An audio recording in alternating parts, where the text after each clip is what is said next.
What's up, guys? Welcome back to Inside the 20. I'd like to introduce you guys to Ethan Montgomery. He's going to do a lot for us, but mainly editing and social media, stuff like that. He's actually got a new logo for us. We'll post it up right now. He's got a new logo for us. It's pretty cool. It's pretty minimalistic, but it gets the point across. It's pretty cool looking. And then also a new banner, if we'll put that up too. You guys can see that. That's our big, surprise or whatever. Surprise, Ethan. And he's actually going to be doing a segment with us today. So we're going to start off with doing that segment. It's a little basketball oriented, something Ethan's into. So let's go ahead and get started. Something that's been circulating around the NBA currently is the Kyrie Irving situation with the Nets. Now today, Stephen A. Smith said he has some insider sources saying that Kevin Durant will be okay if the Nets choose to move on from Kyrie because of this situation. Now, Kyrie, if you guys don't know, has been kind of flippy-floppy with the vaccine. A lot of players chose to get the vaccine so that they can play at home. It is now a rule that you can't play at home without the vaccine, and you won't be paid for those games that you don't play. But there was something passed where you can practice if you're not vaccinated. So that is something we'll talk about as well. But the main thing is that Kyrie Irving is the last, star, I guess, elite player. Now that Andrew Wiggins, he's not really elite, but Andrew Wiggins got his vaccine. That was kind of the other big culprit, I guess. I don't know. I would say culprit. I would say the culprit. And now the big question is Kyrie Irving going to get vaccinated? And if he doesn't, what is going to come out of that situation? Ethan, you want to start? On the drive here, I was kind of thinking a lot of people are in support of Kyrie, right? They're like, he shouldn't get the vaccine, blah, blah, blah. Honestly, I don't think the league should shift all of the rules just for one player, especially Kyrie. I wouldn't consider him like a face. I mean, he is the face of the league, but he's not like LeBron, KD, Steph Curry. I think if it was one of those players, things may be different. Like some agreement may be made, behind closed doors, who knows? But honestly, I think he should just get the vaccine. That's honestly what I think. I don't think it's going to kill him, especially since he has fans wanting to watch, people are wanting to watch. I think it's maybe a bit selfish, but Ryan, you were talking about religiously, right? Yeah, so basically his big basis off of this is pretty sure he's Muslim and he's stuck to that. You said that he's done fasting and caused him to miss some games. And that's something I didn't really know, but now knowing that he's Muslim and it's part of his religion, I guess. I still do think he should get vaccinated because you're getting paid millions of dollars. Yeah, absolutely. And you're protesting that just because you won't get vaccinated. And I get it's a religious thing, but when you're getting paid millions, you kind of gotta do as you're told, I guess. Yeah, my big thing is, you're letting your teammates down when you're not coming into the stadium every day and putting your hardest work in. And honestly, as a team player, I feel like he should get the vaccine just because he is a team player, right? And so in order to be that team player, he needs to accommodate to what the NBA, what the league is saying. It's the right thing to do. And I think Kyrie's had some issues with that. I think he's had some issues with being a team player, as he should be, because he is a leader. The Nets, obviously Kevin Durant is the face of the team, right? But Kyrie is also, the name Kyrie Irving, whether you watch basketball or you don't. And the fact that he is going out here and deliberately disobeying the league's rules because he wants to do his research. What research are you gonna do? I just think it's not the right move. And I think if Kevin Durant truly thinks maybe they should move off of Kyrie because he's not willing to be a team player, as he's shown in the past with missing practice because of personal reasons, or now not getting the vaccines, a slightly bigger situation. I think if Kevin Durant, the guy, thinks that they should move off of Kyrie and get someone who is willing to be a team player, I think that's what the Brooklyn Nets should do. So it's going to be an interesting thing to watch throughout this offseason. I guess it's not the preseason, but yeah. It's going to be something interesting to watch in the preseason. And will Kyrie play at home is the big question. Now, another big question I have for you guys is Ben Simmons. Ben Simmons has chosen not to play for the Philadelphia 76ers this season, specifically this preseason. Maybe he will play this season later on, but he has chosen to forgo his salary as to not play for the Philadelphia 76ers. Whether it's because, the Philadelphia fans don't really like him because they're the worst fan base. I'm sorry, they're the worst fan base in the NBA. Whether it's because the fans don't like him and he feels like that is pressuring him to make the decision to leave, or whether, it's that Doc Rivers doesn't trust him, which was also something that he touched on. Ethan, let me ask you, what do you think is Ben Simmons' problem with the 76ers, and what team would be able to accommodate him with these issues that he has with being coddled and whatnot? Some things I've heard, not wanting to improve his shot, stuff right. like that. I'd say definitely the biggest problem, like you said, I think the biggest thing is the fan base, and just NBA fan base in general, like he's been treated terribly. Like just people in like you see any Instagram comment section involving Ben Simmons, just like Shanghai Sharks. You know, Yeah, and it's funny. Yeah. But he's an elite player. Oh, yeah, Like, no, let's he be real definitely here. is. He's a top 25, 30 player in the NBA, whether he has a shot or he doesn't. Yeah, no, I agree. I think that, before he went to Philadelphia, he was not a bad 3-point shot or like a pull-up. I mean, where did he go? LSU, right? He went to LSU. Yeah, I'm pretty sure, like, I've seen clips, like, of him shooting threes and doing stuff like that. He was confident. And then, like, it's like the second he went to Philadelphia, I don't know if it was the staff or something like that, but honestly, I respect his opinion to, not play, like, his choice. But, I don't know. There's a lot of stuff going on behind closed doors that we don't know about. But, I'm just curious to see how it ends up, honestly. Yeah, definitely. Now, Ryan, let me ask you, what team would, is the best team for Ben Simmons to go to? I honestly could not answer that for you right now. I haven't done enough, I don't know enough about the NBA. Like you said last week, you're more well-versed in that. So. Yeah. Yeah. So, I'll just let you answer that one, because... So I've heard reports the Cleveland Cavaliers are interested, as are the Denver Nuggets. Pretty much every team is interested, right? The Portland Trailblazers. I can't really think of a team that's not interested in Ben Simmons, but teams that will realistically make a move for him, I would think the Trailblazers, I would think the Nuggets, and I would think the Cavaliers. And if we're talking of his best fit, I would say the Trailblazers. Because, let's be honest, once Dame is gone, the Trailblazers have a little bit of an issue with just their overall team. I mean, they haven't had postseason success really at all. It's really been on Dame. Well, not that it's been on Dame that they haven't, but it's been on Dame that they really have had any at all. Without Dame, they would be nowhere. And I think that Dame's had some discomfort in the organization, and I think that maybe it's time to just strip it down to the bottom, get Ben Simmons, and build up from there. Maybe trade CJ McCollum as well. Because for Ben Simmons, realistically, Dame would not be enough.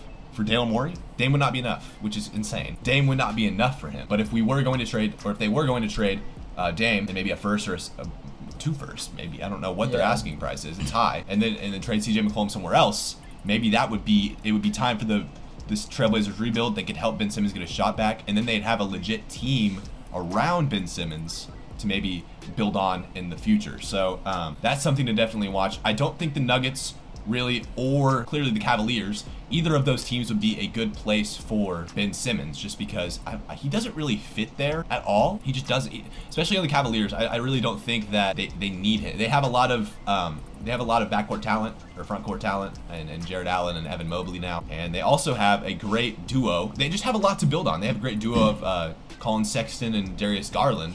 They just have a lot to build on, and they just need to have more depth. I don't think Ben Simmons is the right answer. Denver would be a little more interesting. Denver just doesn't have the pieces to trade for Ben Simmons. They really don't have the pieces, unless they're willing to trade Jamal Murray or Nikola Jokic, which I don't think is smart. Because with the Trailblazers, I would think that trading Dame might be smart. Yeah. But that would automatically make the 76ers East favorites. I just don't think getting rid of Jokic or Murray is the right idea, because the Denver Nuggets are built to be a championship team, and they're built well, unlike the Trailblazers. So it'll be interesting to see, if Ben Simmons does end up getting traded, or if he stays on the 76ers and eventually plays. So that's going to be a narrative to watch this season as well. So that'll end our NBA segment, guys. Thanks to Ethan for coming out today, and welcome Ethan to Inside the 20. Yeah, now we need to add me to the Instagram bio. I do need to add him to the Instagram bio, and the Instagram needs to be updated with the profile pictures and whatnot. So we'll see you guys back in a minute.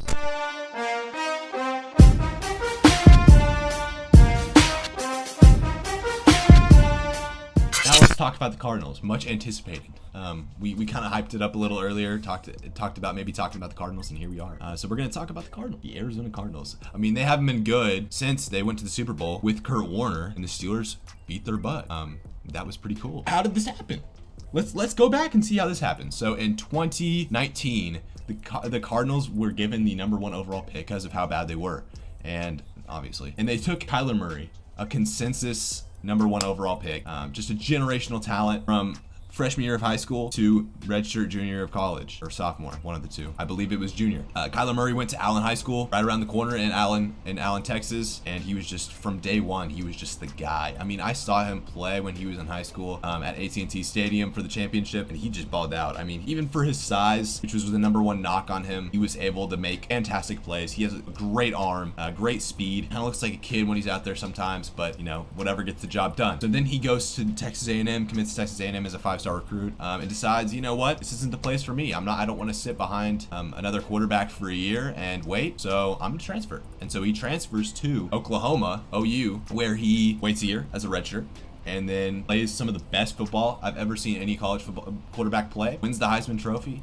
and goes #1 overall to the Cardinals. So that's a little bit about Kyler Murray if you didn't know already. Now let's talk about the coach, Cliff Kingsbury. He was hired in the same offseason that they drafted Kyler Murray, and Cliff Kingsbury, he's been a little rocky in the NFL at least. He came from Texas Tech, where he was, known for his offensive playbook, and, he coached Patrick Mahomes, top 10 draft pick, obviously one of the best quarterbacks in the NFL, if not the best quarterback in the NFL. And he was known for his crazy offensive plays and spectacular, show off. He kind of built Mahomes, Mahomes magic type plays. He kind of built Mahomes to be what he was. And so, Kingsbury was supposed to be the guy when he came in, right? Up to the point that we're at now, Kingsbury was on the hot seat. Let's be real. After last season, they went 8-8 after a pretty good start. And so people were questioning, are the Cardinals legit? Especially after trading for all-pro wide receiver DeAndre Hopkins from the Texans. People were wondering, they have all these studs and can't get it done. Are the Cardinals legit? They went out here this season and they said, we're legit. Kyler Murray's playing at an MVP level, like we knew he would eventually. And frankly, the Cardinals defense, which we had questions about, playing crazy. So Ryan, where do you think this came from? Honestly, where do you think this came from? I wouldn't say it's good coaching, because like you said, Cliff Kingsbury, not a good coach, not a great coach. He's an okay coach. But I think it's Kyler Murray. It starts with your quarterback, ends with your quarterback. Just all around, if you don't have a good quarterback, it's hard to be a good team. He's just proving me wrong on so many levels. It's like hard to put in words how insane he's playing this season. He's playing crazy. And he's making receivers look like top 10 receivers. AJ Green. Yeah. Making AJ Green look like a top 10 He's receiver. putting the receivers in a position to succeed, which makes you think you could put him on any team. He would still be good. He's like one of those few quarterbacks that you could put on any team and still be good. I think the only thing holding him back, like you said, is his height. If he was 6 foot, 6'2", I think he'd be the #1 quarterback in this league. His size is definitely a knock, but he's still able to make throws that 6'6" guys can't, right? 6'5" guys can't. He's just an offensive monster, right? He's just all that you ask for in your quarterback, and then some. He's able to scramble out of the pocket, he's able to make ridiculous throws with his arm. But let's go to this defense, because we know Kyler Murray's playing at MVP level. We know these receivers are studly. We know how they have one of the best receiving cores in the NFL. But let's go to this defense. Something we had questions about coming into this season. What do you think? What improvements do you think they made during the offseason that helped them get to this point? Because they're playing. Their defense is playing at a level that we didn't think they would. Right? They're playing at a top 10 level. That's enough if you have a quarterback playing at an MVP caliber, right? It's enough to win games. They didn't even do that much in the offseason to their defense besides signing JJ Watt. What else?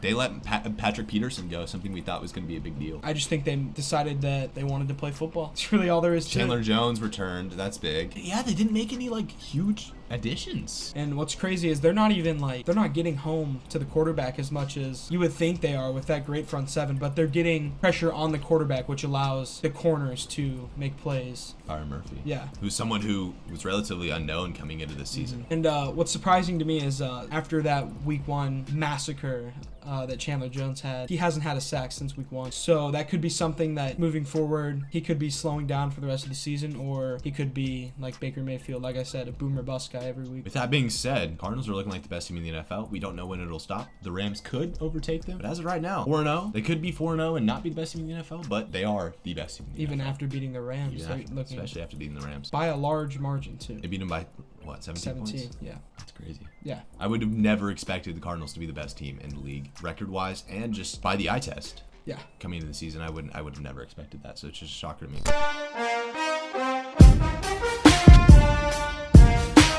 All right, now we're going to move into our next segment. So we're going to be doing our red zone predictions, starting with the Cardinals and 49ers. So Ryan, why don't you talk a little bit about your choice, and then I'll talk about mine. All right, so I did pick the Cardinals. I think the Cardinals are the best team in the league right now, and Kyler Murray is having the best season of his career so far. He definitely is. And of his short career. We did talk about earlier, a couple months ago, how we thought Arizona's defense was going to be overrated. Yeah, we were totally wrong about Arizona. And in every way possible.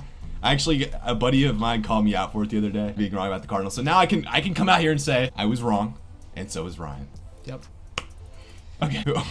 So the Cardinals are going to win this game. Why are they going to win this game? So Jimmy Garoppolo is hurt, didn't practice today, and today.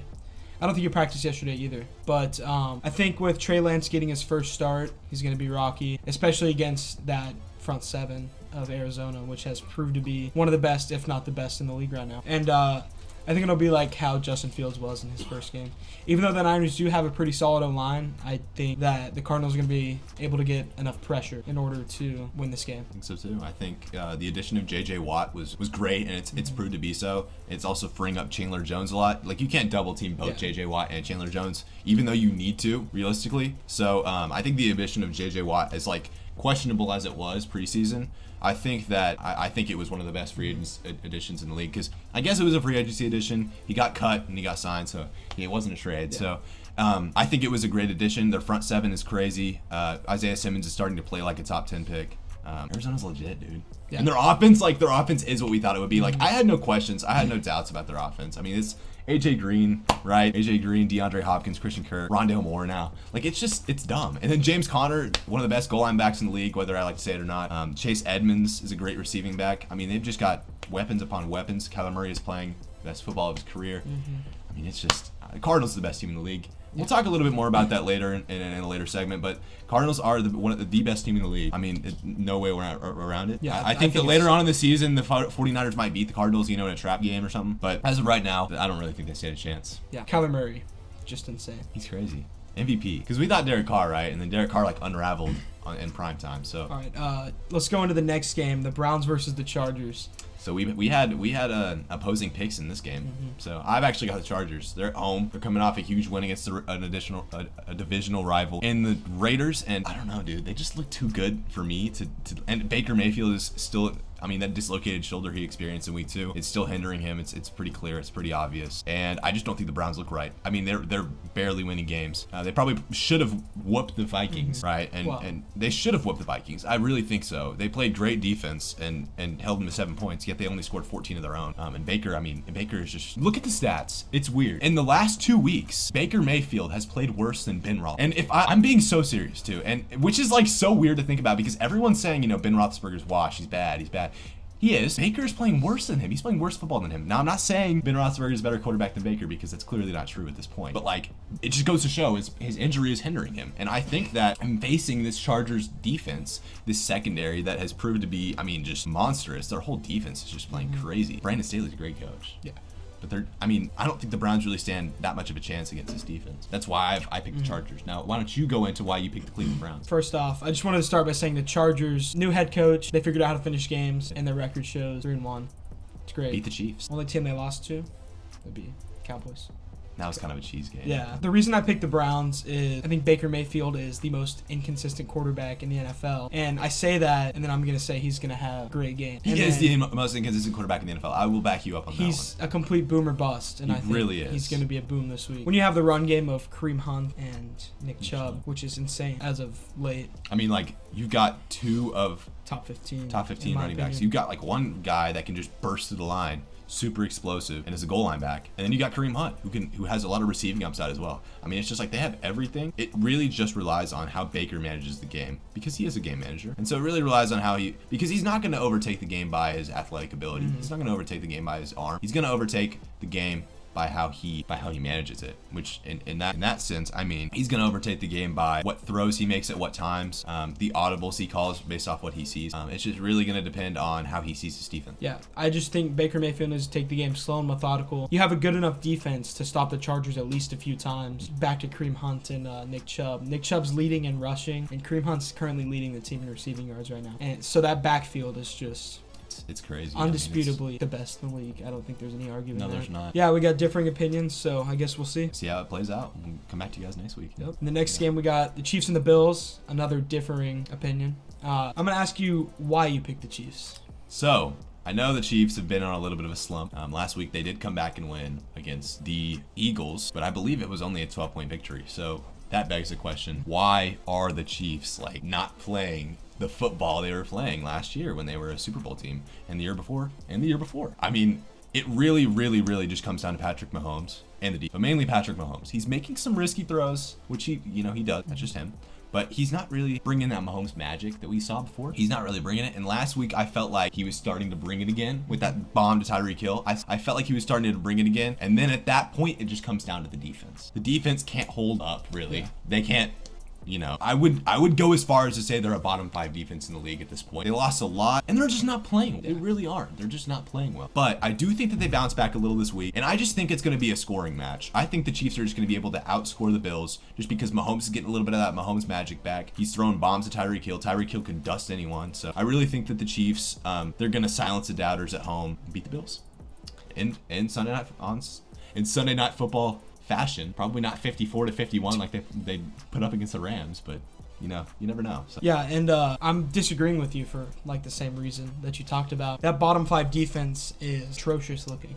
It is. You give up 30-something points to the Eagles. I mean, the Eagles have a decent offense. Let's be real here. I mean, I agree, but like the Bills are on a roll. They have blown out their last 3 opponents. Whether those 3 opponents are great teams or mid teams, I guess you could say, like Washington. When you have that offense that's rolling, they're not going to slow down. And another surprise that we've seen is the Bills' defense is looking like one of the best defenses this year. Yeah, they're actually ranked number 1. Yeah. And in I rushing just think and passing. If you can slow down the Chiefs enough, just enough, doesn't even have to be great defensive performance, just maybe 1 or 2 punts, and you keep that offense rolling, you're gonna win this game. Yeah. That's really all there is to it. So it's either gonna be a shootout or a defensive battle from the Bills. That's really all I got for this game. All right, and that's it for our NFL predictions. On to the next segment, and that segment is going to be Stefan Gilmore to the Panthers. So let's just talk a little bit about Stefan Gilmore and how his career has come to this point. So Stefan Gilmore was drafted in the first round by the Buffalo Bills. I think it was 2012. And up to like 2015, 14, he was a bust. He was bad. I mean, he was just not living up to the potential. And then all of a sudden, he has breakout year, Pro Bowler. And then the Bills say, we didn't really see enough from Stefan Gilmore. So they let him walk. Signs of the New England Patriots and is a lockdown corner from day one. Great plays. There's one in particular, pass breakup he made against the Jaguars in the AFC Championship back in 2017. We'll show the clip here. It's just, I mean, it's a beautiful play. I think that, Stefan Gilmore is still an elite corner in the league. But the injuries, he has been injured the past couple of years. After winning Defensive Player of the Year in 2019 with a monster season, he's kind of been hampered by injuries a little bit, and he's actually currently on the physically unactive to perform list. So, Ryan, let me ask you this. The Panthers got Stefan Gilmore for essentially pennies, right? I mean, his contract's not fun, but they got him for a 6th-round pick. And arguably, he's still a top 10 corner when healthy, right? And some would say top 5. So what do you think the Panthers gain in trading for Stefan Gilmore? When he's coming back hopefully week 7. So what do they gain from trading for Stefan Gilmore, and was it a good move? I think it was a great move. When you have your rookie corner out when he broke his foot, I think adding Stefan Gilmore is just gonna, like you said, when healthy, he can be a top 10 corner. Adding that on with when the rookie comes back, you'll have a 1 and 2, which is just, it's gonna be great. And I think Stefan Gilmore can play to that level, and hopefully he will. What is it? He can come back earliest week 7. And I think that's when the Panthers really show that they can be a top 15 team, which they've played like it so far, but I guess we'll see. We will see.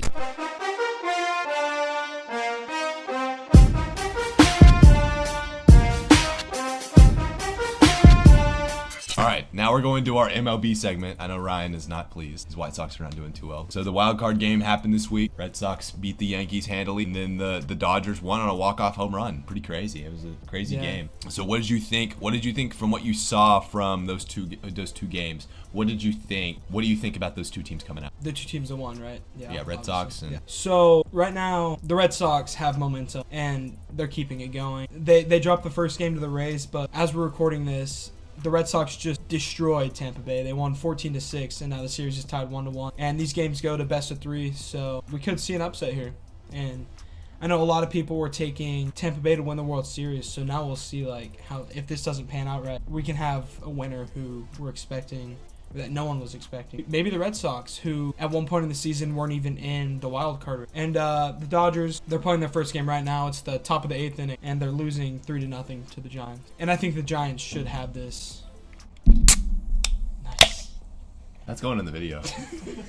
I think the Giants should have this game pretty easily, or have this series pretty easily. In all fairness, the Dodgers. I love the Giants. The Dodgers walked it off against a Cardinals team who, again, at one point weren't even 17-game winning streak. That's Yeah. like literally insane. Like I've never seen that. Yeah, so I think the Dodgers will take this.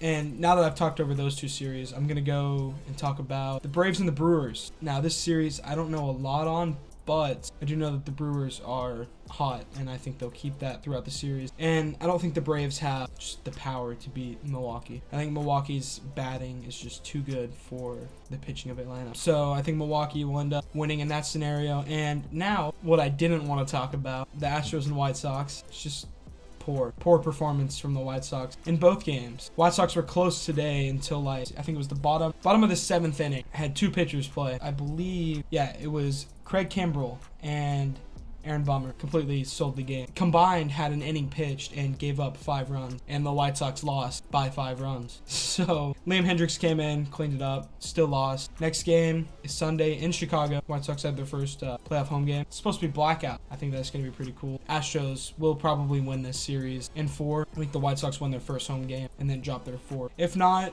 there'll be a game 5 in Houston, which White Sox pitchers just decide that they can't throw a ball well enough to beat the Astros. So that's all I really have to say. If I had to guess right now who I think is going to win the World Series, probably between the Astros and the Giants. I could see if Boston does win this series, they're hot, they'll stay hot. They could win it, but they're probably the lowest to win it right now. I don't know if that's true or not, but that's how I would see it, is that they're the lowest. So that's all I have for the MLB section. Is there anything that you want to talk about? I did want to talk about something. I think the Astros, as much as I hate them, I was watching them play the White Sox the other day. Gosh, their batting is just like, if you don't score a run on them, like inning 1, you're getting blown out. I mean, like their batting, when they get hot on a hot streak batting wise, it's over. It's over, especially if you leave Altuve with runners on base. It's tough to reel back from that. They have some of the best batters in the league, and I think they have a real shot at winning the World Series this year. This time, for a legit. And so what I have to say about that is, I was reading into it, and the Astros are one of the best fastball hitters in the league. And game 1, White Sox threw out Lance Lynn, who does not perform well against Houston. He's mainly a fastball guy. That's his main pitch. Throws it like 75% of the time, I'm pretty sure. And that's his main pitch. And when the Houston Astros are that good at hitting fastball, he's not set for a good outing. And as we saw, who was it that pitched today? I think we had, Lucas Giolito. He has more in his arsenal. He was able to put up a better fight than Lynn was. So hopefully Carlos Rodon is back. He's suffering from I think right arm soreness, and he was questionable for the series, but the White Sox have not made it final who's their pitcher for Sunday's game. So I think if Rodon pitches, the White Sox will win. Anyone else, that's toss up at this point. I think that's all we have for the MLB. I think that's all we have for today. Thank you guys for watching. Hopefully this format is better. Some of these clips will probably go on Instagram, TikTok, whatnot. We're trying to get our name out there, and so a lot of these clips are going to be cut up and put on Instagram. So if you guys are coming from one of those clips, awesome. Hope you stick around, and see you next time.